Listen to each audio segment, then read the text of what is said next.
Hello दोस्तों, genius coaching number 1 में आपका स्वागत है।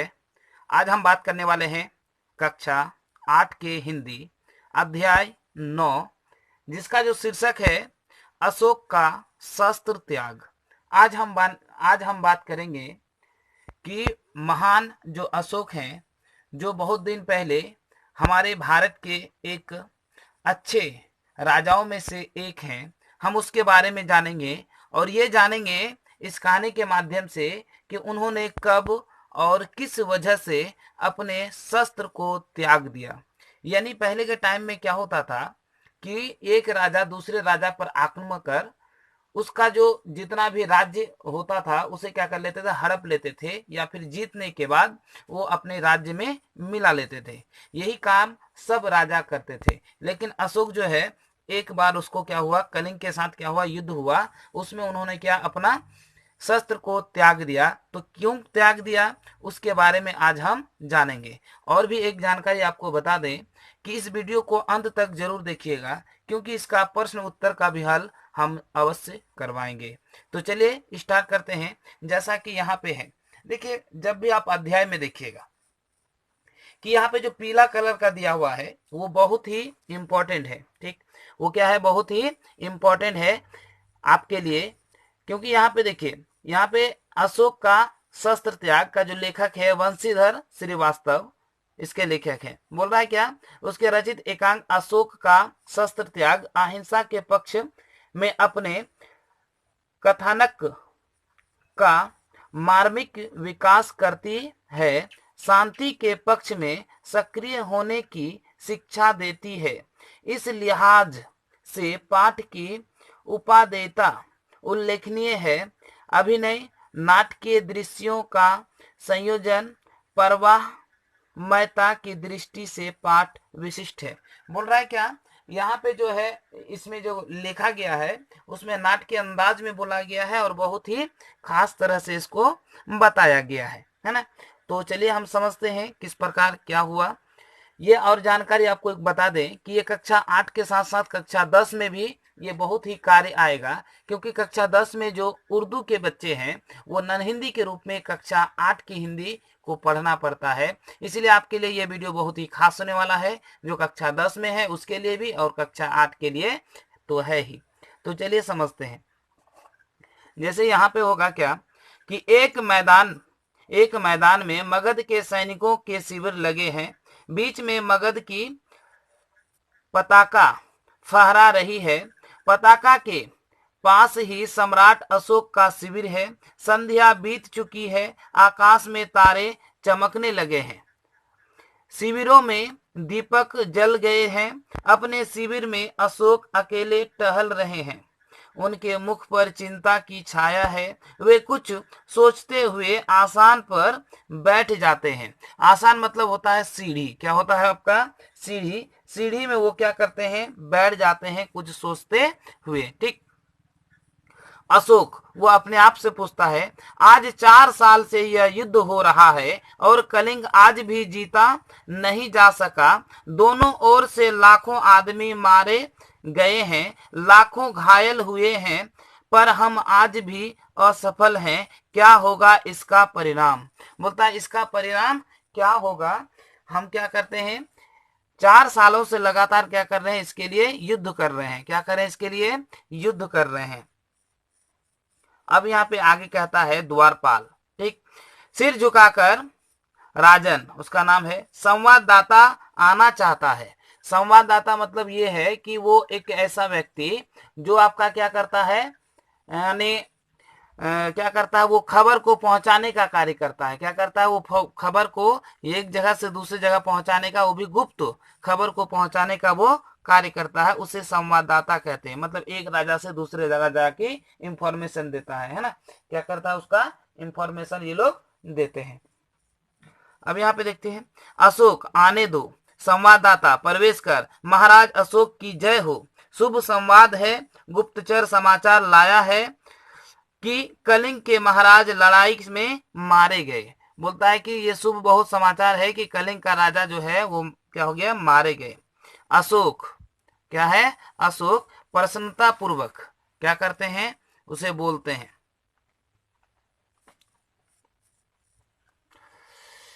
बोलता मारे गए तो मगध की विजय हुई, कलिंग जीत लिया गया है। बोल रहा है क्या, वो राजा जो है वो मारे गए तो कलिंग हम लोग क्या कर गए, जीत गए, है ना। संवाददाता चुप रहता है, संवाददाता जो है वो क्या करता है, चुप रहता है। जैसे वो चुप रहता है, उसके बाद अशोक, बोलते क्यों नहीं तुम, चुप क्यों हो। अशोक ने अपने संवाददाता से कहा। संवाददाता धीरे से, बोलूं क्या महाराज, कलिंग दुर्ग के फाटक आज भी बंद है, फिर किस मुंह कहूं कि कलिंग जीत लिया गया है। बोलता है कलिंग का जो फाटक है आज भी क्या है, बंद है, तो मैं कैसे कहूं कि कलिंग को जीत लिया गया है। अशोक उत्तेजित होकर, कलिंग के फटाक आवाज भी बंद है। बोलता है उसका फाटक आज भी, सॉरी आवाज नहीं, आज भी क्या है, बंद है। संवाददाता, हाँ महाराज, कलिंग के फाटक आज भी बंद है। अशोक उत्तेजित होकर खड़े होते हुए, बंद है तो क्या खुल जाएंगे, जाओ जाकर सेनापति से कह दो कि कल सेना का संचालन मैं स्वयं करूंगा। क्या करूंगा, मैं स्वयं करूंगा। कल या तो कलिंग के दुर्ग के फाटक खुल जाएंगे या मगध की सेना ही वापस चली जाएगी। आओ हाथ से जाने का संकेत करते हैं। उसे क्या करते हैं, हाथ से जाने का संकेत करते हैं। ठीक, अब यहाँ पे देखते हैं आगे का दृश्य क्या कहता है। ये तो था आपका पहला दृश्य, क्या था वो, पहला दृश्य इतना। अब यहाँ दूसरा दृश्य देखते हैं हम। दूसरा दृश्य में क्या कहता है, देखिए दूसरा दृश्य, दिन प्रातः, है ना, दिन प्रातः काल का समय, शस्त्र सज्जित अशोक घोड़े पर बैठे हैं, उनके पास उनका सेनापति है, सामने कलिंग दुर्ग है जिसके फाटक बंद है। मतलब बोल रहा है क्या, वो अपना क्या क्या सेना के साथ वो क्या है, खड़े हैं इस तरह से, और वो फाटक लेकिन क्या है, बंद है। अब देखते हैं अशोक, मेरे वीर, उत्साह करने के लिए, मेरे वीर सैनिकों, आज 4 साल से युद्ध हो रहा है, फिर भी हम इस कलिंग को जीत नहीं पाए हैं। उनके किसी दुर्ग पर मगध की पताका नहीं फहरा रही है। कलिंग के महाराज मारे गए हैं, उनके सेनापति पहले ही कैद हो चुके हैं, फिर भी कलिंग आत्मसमर्पण नहीं कर रहा है। बोल रहा है क्या, क्या बात है, उसका राजा मर गया, सेनापति को तो कैद कर लिए, उसके बावजूद भी क्या फाटक नहीं खुल रहा है, क्या बात है। आओ आज हम अपनी मातृभूमि की शपथ लेकर प्रण करें कि या तो हम कलिंग के दुर्ग पर अधिकार कर लेंगे या सदा के लिए मृत्यु की गोद में सो जाएंगे। मतलब उत्साह बढ़ाते हुए इस तरह से वो अपने सैनिक से बात करता है। कौन, अशोक। सब सैनिक तलवार खींचकर मगध की जय, सम्राट अशोक की जय, जोर से चिल्लाता है कि मगध की जय हो और सम्राट अशोक की जय हो। सहसा दुर्ग का फाटक खुल जाता है। सब आश्चर्य से उधर देखने लगते हैं कि उनकी तलवारें खींची रह जाती है। शस्त्र सज्जित स्त्रियों की विशाल सेना फाटक से बाहर निकलने लगती है। सेना के आगे पुरुष भेष में एक वीरंगना है जो सैनिक भेष में साक्षात चंडी सी दिखाई देती है। यह कलिंग महाराज की कन्या पद्मा है। स्त्रियों की सेना अशोक की सेना से कुछ दूर पर रुक जाती है। अशोक के सिपाही मंत्रमुग्ध से देखते रह जाते हैं, अशोक भी चकित रह जाते हैं। देखिए जैसे फाटक खुलने के बाद क्या हुआ, वहां का जो राजा था, राजा की जो लड़की थी, वो क्या हुआ, कलिंग के राजा का लड़की, वो अपने पुरुष का वस्त्र पहनकर सेनापति के रूप में वो उभर कर आया। और जैसे सब सेनापति ने देखा उन लोगों को, उन स्त्रियों को, कि उसके सामने सब कोई क्या है, अपना शस्त्र लेके आ रहे हैं, तो उन्होंने देखा, बड़ा सब कोई आश्चर्यचकित हो गया। यहाँ तक कि अशोक भी क्या हो गए, आश्चर्यचकित हो गए। पद्मा आगे बढ़कर अपनी सेना से, बहनों तुम वीर कन्या, वीर भगिनी और वीर पत्नी हो, मुझे तुमसे कुछ नहीं कहना है। जिस सेना ने तुम्हारे पिता, भाई, पुत्र और पति की हत्या की है वह तुम्हारे सामने खड़ी है। आज उसी से तुम्हें लोहा लेना है, मतलब बदला लेना है। तुम प्रण करो कि जननी जन्मभूमि को पराधीन होते देखने के पहले तुम सदा के लिए अपनी आंखें बंद कर लोगी। वो अपने क्या करता है, उसको उसको जो है ना, क्या बोलते हैं, जैसे वो ये करता है, मतलब आपको इस तरह से बता दें कि जिस तरह से वो अपने सैनिकों का क्या करता है, उत्साह बढ़ाता है, क्या करता है, उत्साह बढ़ाता है। तो उत्साह बढ़ाते हुए उन्होंने ये कहा कि तुम्हारे जो पति है, पुत्र है, सबको मारा, आज उससे क्या करना है, बदला लेना है। हमें क्या करना है, बदला लेना है। ठीक। अशोक, स्वतः यह कौन है, वो पूछता है। क्या साक्षात दुर्गा कलिंग की रक्षा करने के लिए युद्ध भूमि में उतर आई है? बोला ये साक्षात दुर्गा है क्या? से सैनिक भी सभी स्त्रियां हैं, क्या स्त्रियों से भी युद्ध करना होगा? क्या अशोक को स्त्रियों का भी वध करना है ना? वो अशोक जो है वो अपने आप से पूछता है ना, होगा ना, मैं स्त्री वध नहीं करूंगा, मुझे विजय नहीं चाहिए, मैं यह क्या पाप नहीं करूंगा, मैं यह पाप नहीं करूंगा। किसने कहा? अशोक ने कहा। ठीक। वो किससे कहा? अपने आप से कहा। किससे कहा? अपने आप से कहा। मैं शस्त्र नहीं चलाऊंगा, उसने कहा मैं शस्त्र नहीं चलाऊंगा। प्रकट सैनिकों, स्त्रियों पर हाथ ना उठाओ, आगे बढ़कर तुम कौन हो देवी? ये कहा कि ये तुम कौन सा देवी हो, आगे बढ़कर इसने कहा। किसने कहा? अशोक ने कहा। पद्मा, मैं कलिंग महाराज की कन्या हूं, मैं हत्यारे अशोक की सेना से लड़ने आई हूं। जब तक मैं हूं मेरी ये वीरांगनाएं हैं, कलिंग के भीतर कोई पैर नहीं रख सकता। कहाँ है अशोक, कहाँ है मेरे पिता के हत्यारा? मैं उससे द्वंद्व युद्ध करना चाहती हूँ। बड़ा गुस्सा से और तेवर के साथ वो लड़की जवाब देती है कि कहाँ है अशोक, मैं उससे क्या करना चाहता हूँ, युद्ध करना चाहता हूँ, क्योंकि उन्होंने मेरे पिता को मार दिया है। अशोक, अशोक तो मैं ही हूँ राजकुमारी, दोषी मैं ही हूँ, परंतु तुम स्त्री हो, तुम्हारी सेना भी स्त्रियों की है, मैं स्त्रियों पर शस्त्र नहीं चलाऊंगा। उन्होंने कहा मैं स्त्रियों पर शस्त्र नहीं चलाऊंगा। पद्मा, क्यों महाराज? अशोक, शस्त्र की आज्ञा है राजकुमारी। बोलता है कि ये शास्त्र की, शस्त्र नहीं, शास्त्र की, मतलब शास्त्र ऐसा समझिए जो ऊपर सबका एक आस्था होता है ना।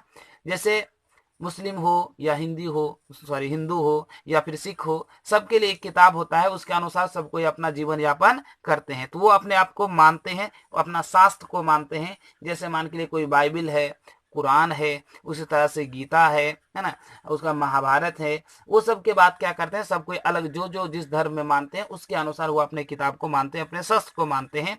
तो शास्त्र में लिखा है कि लड़की को क्या करना है, लड़की के साथ या लड़की को नहीं मारना है या पाप नहीं करना है। उसके बाद पद्मा, पद्मा बोलती है, क्या बोलती है? और शास्त्र की आज्ञा है कि तुम निरपराधियों की हत्या करो।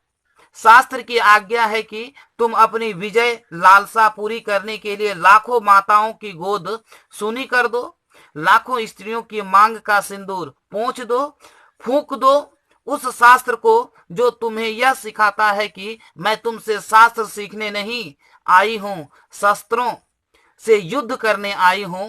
तुम हत्यारे हो, मैं अपनी बलि चढ़ाकर तुम्हारी खून की प्यासा बुझाने आया हूं, है ना। मतलब मैं अपनी बलि चढ़ाकर मैं खून की प्यासा बुझाने आया हूं। अपने सिपाहियों से कहो कि तलवार उठाएं, कलिंग की स्त्रियां तुमसे कुछ नहीं चाहती, केवल युद्ध चाहती है। अशोक सिर झुका लेते हैं। जब इसने तेवर के साथ बोलते हैं राजकुमार जी, तो अशोक क्या करते हैं, सिर झुका लेते हैं। ठीक। तो जैसे सिर झुका लेते हैं उसके बाद क्या बोलते हैं, पद्मा, फिर पद्मा बोलते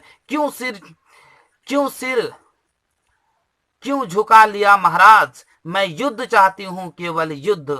आज आपके भीषण युद्ध की पूर्णहुति होगी। बोल रहा है कि आज जैसे भी होगा, आज जो युद्ध का समापन होगा, चाहे हम रहेंगे या फिर आप रहिएगा। अशोक, बहुत हो चुका राजकुमारी, मैं अब युद्ध नहीं करूंगा, कभी युद्ध नहीं करूंगा। तलवार नीचे फेंक देते हैं। पद्मा, यह क्या महाराज? अशोक, अपने सैनिकों से तुम भी अपनी तलवारें नीचे फेंक दो, आज से। उन्होंने अपने सैनिकों से कहा कि तुम भी जो है तलवार क्या करो, नीचे फेंक दो। कब से? आज से। तो जिस तरह से ये क्या किया, यहाँ तक ये कहानी हुई। वो क्या करता है, अशोक भी तलवार फेंक देता है। उसके बाद ये भी बताता है कि अशोक जो है अपने सैनिकों से भी कहता है कि अपनी तलवार को तुम फेंक दो। क्या कर दो? फेंक दो।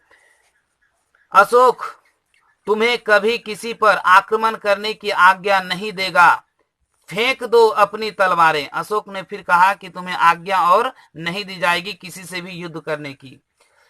सभी सैनिक अपनी अपनी तलवारें फेंक दी। पद्मा आगे बढ़कर, मैं भुलावे में नहीं आ सकती महाराज, मैं तुमसे युद्ध करूंगा, मुझे अपने पिता का बदला लेना है। उन्होंने अपने तेवर से और गुस्सैली अंदाज से उन्होंने कहा कि मुझे अपने पिता का क्या करना है? बदला लेना है। अशोक सिर झुकाकर, तो लीजिए बदला राजकुमारी, मैं अपराधी हूं। जिस अशोक ने लाखों का सिर काटा है और जिस अशोक का सिर आज तक किसी के आगे नहीं झुका है, वो आपके आगे नत है। काट लीजिए इस सिर को, मैं हथियार नहीं उठाऊंगा, मेरी प्रतिज्ञा अटल है। अशोक सिर झुकाकर खड़े हो जाते हैं। अशोक जो है सिर झुकाकर क्या हो जाते हैं? खड़े हो जाते हैं।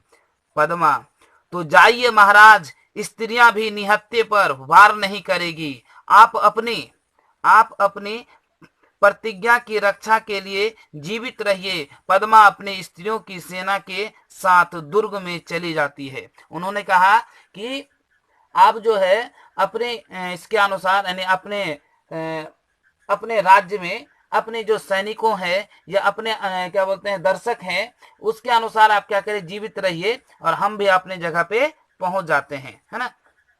अब देखते हैं तीसरा दृश्य। ये कितना दृश्य है? कौन सा दृश्य? तीसरा दृश्य। तीसरा दृश्य में क्या कहता है, देखिए।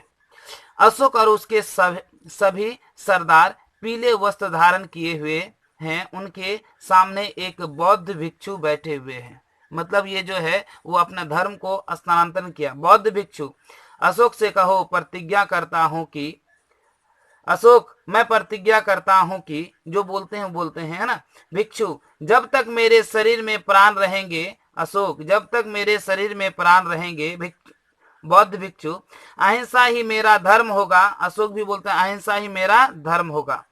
बौद्ध भिक्षु, मैं सबसे प्रेम करूंगा और मेरे करुणा का सदावर्त आप सबको मिलेगा। मैं सबसे प्रेम करूंगा और मेरी करुणा का सदावर्त आप सबको मिलेगा। ये क्या करता है? सबको मिलेगा।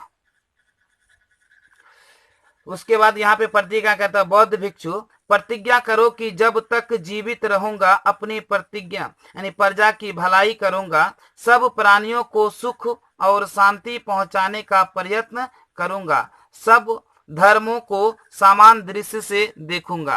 बोलता है जितना भी धर्म है सब धर्म को क्या करेंगे? सामान्य दृष्टि से देखेंगे। ये प्रतिज्ञा लिए, मतलब अशोक ने क्या किया? बौद्ध धर्म को अपना लिया। कौन सा धर्म को? बौद्ध धर्म को उन्होंने अपना लिया और अपने साथियों को भी अपनाने के लिए कहा गया, लेकिन जोर जबरदस्ती नहीं, बल्कि प्यार से। जिन्होंने अपनाया ठीक, जिन्होंने नहीं अपनाया कोई बात नहीं। अशोक, मैं प्रतिज्ञा करता हूं कि शक्ति भर आपकी आज्ञा का पालन करूंगा। उसके बाद बौद्ध भिक्षु बोले, देखिए यहाँ पे कुछ लाइन है, अगर पढ़ने में दिक्कत हो तो माफ कर दीजिएगा। बुद्ध शरण गच्छामि, धर्म शरण गच्छामि, संघ शरण गच्छामि। सभी बुद्ध शरण गच्छामि, धर्म शरण गच्छामि, संघ शरण गच्छामि। पटाक्षेप, है ना। इस तरह से ये क्या होता है? कहानी समाप्त होता है ना। तो ये कहानी क्या होता है? ये बहुत ही अच्छे राजा के बारे में जिन्होंने अपने शस्त्र को क्या कर दिया? त्याग दे दिया। क्या कर दिया है? त्याग दे दिया। उसी की ये कहानी थी।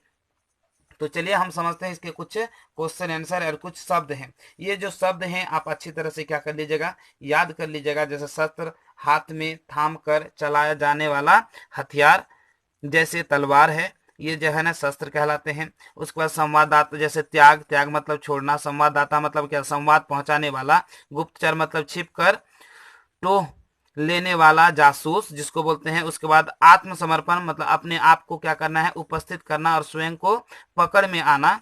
और उसके बाद क्या है, पराधीन मतलब दूसरों के अधीन। उसके बाद क्या होता है, ये आपका वीरांगनाएं मतलब वीर महिला, युद्ध में लड़ने वाली महिला।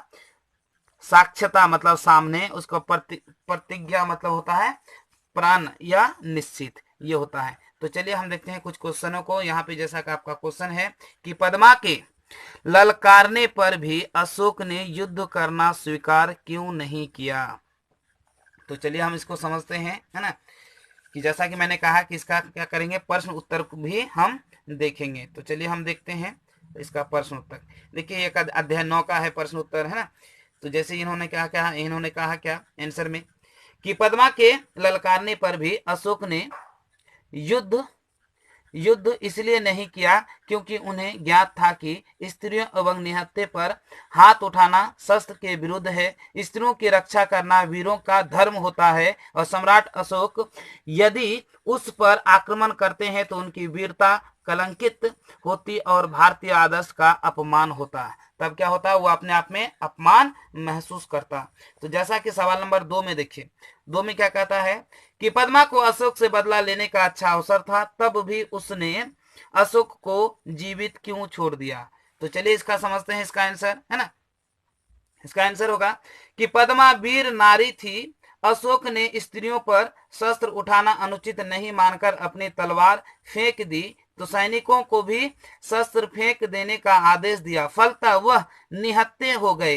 निहत्थे पर हाथ उठाना शास्त्र विरुद्ध एवं कायरता की निशानी है, इसलिए अशोक को पद्मा ने छोड़ दिया। उसे क्या कर दिया, पद्मा ने छोड़ दिया। तो चलिए देखते हैं इसका आगे का क्वेश्चन, है ना। ये रहा आपका आगे का क्वेश्चन। जैसे यहाँ पे ये क्वेश्चन है, क्वेश्चन में इस तरह से वो क्या कहता है, 3 नंबर में है। 3 नंबर में देखिए बोल रहा है यहाँ पे, ये बॉक्स के अंदर है क्या किया हुआ, देखिए बुद्ध शरण गच्छामि, धर्म शरण गच्छामि, संघ शरण गच्छामि। यहाँ पे देखिए ये क्या करता है कि इसका हमको हिंदी अर्थ बताना है। तो चलिए इसका हिंदी अर्थ हम बताने का प्रयास करते हैं, ठीक है। अगर बोलने में कुछ उच्चारण में दिक्कत होगा तो हमें माफ कर दीजिएगा, क्योंकि कुछ उच्चारण होता है कि मैं उस तरह से नहीं बोल पाता हूँ, है ना। कि मैं बुद्ध की शरण में जाता हूं, मैं धर्म की शरण में जाता हूं, मैं संघ की शरण में जाता हूं। इसका हो गया क्या, ये उत्तर। अब देखते हैं कुछ सवाल क्या पाठ से आगे, किससे, पाठ से आगे। जैसा कि यहाँ पे पहला सवाल है कि सैनिकों को उत्साहित करने के लिए राजकुमारी पद्मा और सम्राट अशोक द्वारा कही गई बातों की तुलना कीजिए और बताइए कि अधिक प्रभावशाली कौन है। ठीक है, बोला कि जिस तरह से राजा ने उत्साहित किया अशोक जी ने और जिस तरह से पद्मा ने भी उत्साहित किया राजकुमारी, तो उसमें से किसका ज्यादा उत्साहित था और कौन ज्यादा ये था। तो चलिए हम उसके बारे में क्या करते हैं, समझते हैं, है ना। उसी के बारे में हम समझने का प्रयास करते हैं। जैसे अशोक यानी सम्राट अशोक ने अपने सैनिकों को उत्साहित करते हुए कहा, या तो हम कलिंग के दुर्ग पर अधिकार कर लेंगे या सदा के लिए मृत्यु को गोद में सो जाएंगे। दूसरी ओर राजकुमारी पद्मा ने अपनी सेना को संबोधित करते हुए कहा कि तुम वीर कन्या, वीर भगिनी और वीर पत्नी हो, जिस सेना ने अपनी विजय लालसा पूरी करने के लिए लाखों माताओं की गोद सूनी कर दी, लाखों स्त्रियों की मांग का सिंदूर पोंछ दिया। क्या कर दिया, लाखों स्त्रियों का सिंदूर पोंछ दिया यानी पोंछ दी। वह सेना तुम्हारे सामने खड़ी है, उसी से तुम्हें लड़ना है। तुम प्रण करो कि प्राण रहते कलिंग के भीतर पैर नहीं रखने दूंगा, इसलिए रक्षा हर कीमत पर करूंगा। इन दोनों कथनों में पद्मा का कथन अधिक प्रभावशाली है, क्योंकि इससे देश रक्षा की बात कही गई है। इससे जो है देश रक्षा की बात क्या है, कही गई है। तो दूसरा इसका क्वेश्चन देखते हैं कि इस एकांकी को कहानी के रूप में लिखिए। बोलता है ये जो एकांकी है ना, इसको कहानी के रूप में आप किस प्रकार लिखेगा। तो चलिए हमने क्या किया, प्रयास किया थोड़ा सा इसको लिखने का, है ना। तो चलिए आप भी समझ सकते हैं, हमने इस तरह से लिखा क्या है। मगध सम्राट अशोक महान वीर थे, उन्होंने कलिंग राज्य पर आक्रमण कर दिया। 4 वर्षों तक युद्ध चलता रहा, दोनों ओर से लाखों सैनिक मारे गए, खून की नदियां बह चली, फिर भी कलिंग दुर्ग का फाटक ना खुला। किला बंद होने की बात सुनकर अशोक उत्तेजित, हालांकि यहाँ पे देखिए उत्तेजित लिखा हुआ लेकिन यहाँ पे उत्तेजित होगा, उत्तेजित हो उठे, क्या किए, और स्वयं सैनिकों के साथ दुर्ग का फाटक तोड़ने पहुंच गए। उधर कलिंग की राजकुमारी पद्मा स्त्री सैनिकों के साथ सम्राट अशोक के लोहा लेने पहुंच गई। स्त्री सैनिक को सामने देख अशोक ने शस्त्र का त्याग कर दिया तथा अपने सैनिकों को भी शस्त्र फेंक देने की आज्ञा दी। राजकुमारी के ललकारने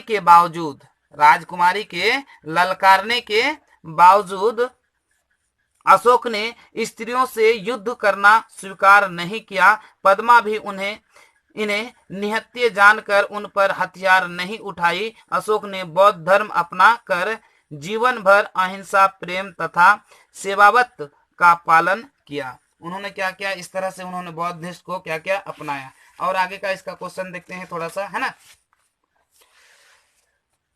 अब देखिए अगला क्वेश्चन है सवाल नंबर 3। बोल रहा है क्या, बहुत ही खास है कि अगर आप अशोक या पद्मा की जगह होते तो क्या करते और क्यों। तो जैसा कि मेरा कहना है क्या है कि यदि मैं अशोक या पद्मा की जगह होता तो मैं भी वही करता जैसा उन लोगों ने किया। मैं भी अपने मान सम्मान के लिए अपने प्राण त्याग देता, क्योंकि देश का स्थान सर्वोपरि होता है। इसी तरह मैं अशोक की तरह प्राण गंवाना अच्छा समझता, किंतु स्त्रियों पर हाथ नहीं उठाता नहीं, और राजकुमारी पद्मा की तरह निहत्थे पर वार नहीं करता, क्योंकि ऐसा करना शास्त्र के विरुद्ध है। क्या है, शास्त्र के विरुद्ध है, यानी शस्त्र नहीं होगा, यहाँ पे क्या होगा, शास्त्र होगा, शास्त्र के विरुद्ध है। क्वेश्चन नंबर इसका 4 देखते हैं, जैसा कि यहाँ पे है ना। ये रहा सवाल नंबर 4। बोला कल्पना कर बताइए कि यदि अशोक और पद्मा का युद्ध हो गया होता तो क्या होता। तो क्या होता, यदि अशोक और पद्मा का युद्ध हो गया होता तो महाविनाश हो जाता। जोश में होश खोने के कारण अशोक महान के बदले हत्यारे अशोक के नाम से जाने जाते। इसी प्रकार पिता, भाई, पति, पुत्र आदि की मृत्यु से बौखलाई स्त्रियां भूखी सिंहनी की तरह खून की प्यासी हो जाती एवं जान की बाजी लगा देती, क्योंकि उनके अंदर प्रतिशोध की ज्वाला क्या है, धधक रही थी। ठीक इस तरह से मगध और कलिंग का दीपक सदा के लिए बुझ जाता। इस तरह से क्या होता, कलिंग का जो था वो क्या होता, सदा के लिए बुझ जाता। क्या करता, बुझ जाता। तो आज हमें इसे देखने की प्राप्ति नहीं होती। अगला क्वेश्चन देखते हैं, जैसा कि यहाँ पे है सवाल नंबर 5। देखिए बहुत ही इंपॉर्टेंट है ये सवाल।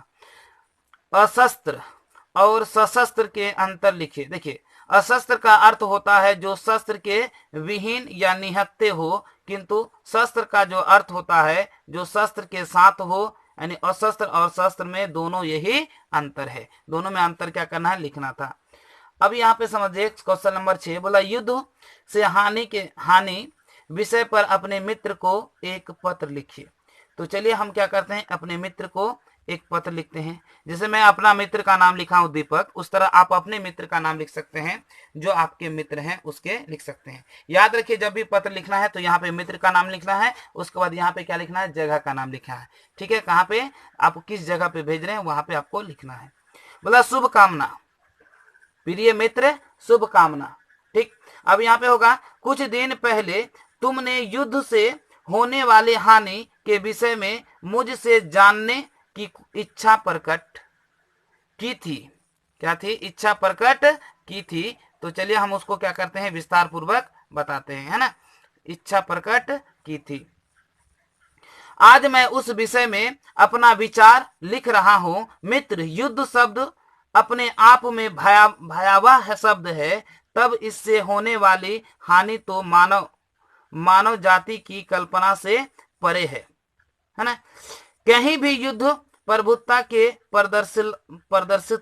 प्रदर्शिता के लिए होता है। इससे किसी समस्या का निदान तो नहीं होता, अपितु समस्या बढ़ ही जाती है। पराजित देश इसका बदला लेने के लिए विभिन्न प्रकार के अस्त्र शस्त्रों का संचय में लग जाता और अवसर का हाथ आते ही अपने क्रोध की आग बरसाने लगता। उदाहरण के लिए अमेरिका द्वारा जापान के हिरोशिमा तथा नागासाकी पर क्या किया था? बम गिराया था। क्या गिराया था? बम गिराया था, है ना? बम गिराया था। इसका परिणाम था कि इससे लाखों जान तो गई ही, हजारों विकलांग हो गए और जमीन के बंजर हो गई, है ना, बंजर हो गई, नस्तनाबूद हो गए। इसलिए मानव जाति को अहिंसा परमों पर स्वीकार करके युद्ध से विमुख होना चाहिए। शेष पुनः लिखूंगा, है ना। शेष जो है दीपक पूर्णिया, तुम्हारा अभिन्न मित्र। तुम्हारा क्या है? अभिन्न मित्र। तो चलिए कुछ समझते हैं किसके बारे में? व्याकरण के बारे में। बोला नीचे 3 वाक्य दिए गए हैं जो कि प्रश्नवाचक, पूर्ण विराम और क्या है, विस्मयादक स्थिति में है, उसको क्या करना? लिखना है। तो चलिए हम इसको क्या करते हैं? लिखने का प्रयास करते हैं, है ना। जैसे मगध की विजय हुई, मगध का विजय हुई, इस तरह से ये क्या है? प्रश्नवाचक है, ये पूर्ण विराम है, ये विस्मयाबोधक है। मगध की विजय हुई, उपयुक्त वाक्य। तो कलिंग का फाटक आज भी बंद है, कलिंग का फाटक आज भी बंद है, कलिंग का फाटक आज भी बंद है, इसका उक्त आंसर होगा। ठीक। जैसे दूसरे में देखिए, वाक्य का प्रयोग करके शस्त्र और शास्त्र में अंतर स्पष्ट करिए। अगर हम वाक्य का प्रयोग करेंगे तो यहाँ पे देखिए क्या हो जाएगा। अशोक ने स्त्रियों पर शस्त्र उठाना उचित अनुचित समझा, और शास्त्र का मतलब व्यास या सर्वशास्त्र का ज्ञाता, मतलब ये क्या थे? सर्वशास्त्र के ज्ञाता थे। तो इस तरह से हमारा क्या होता है? ये अध्याय पूर्णतः समाप्त होता है। उसके बाद आगे का अध्याय आगे वाला वीडियो में आपको लेकर जरूर आएंगे। यदि आपको हमारा वीडियो पसंद आए तो लाइक करें और ज़्यादा से ज़्यादा लोगों तक शेयर करें। हाँ, अगर आप हमारे चैनल में नए हैं तो सब्सक्राइब करना ना भूलें और बगल में जो बेल आइकन है उसे जरूर दबाएं, ताकि जब भी हम वीडियो बनाएं सबसे पहले नोटिफिकेशन आप तक जरूर पहुंचे। तो चलिए आज यहीं पर अपना वीडियो करते हैं समाप्त। जय हिंद।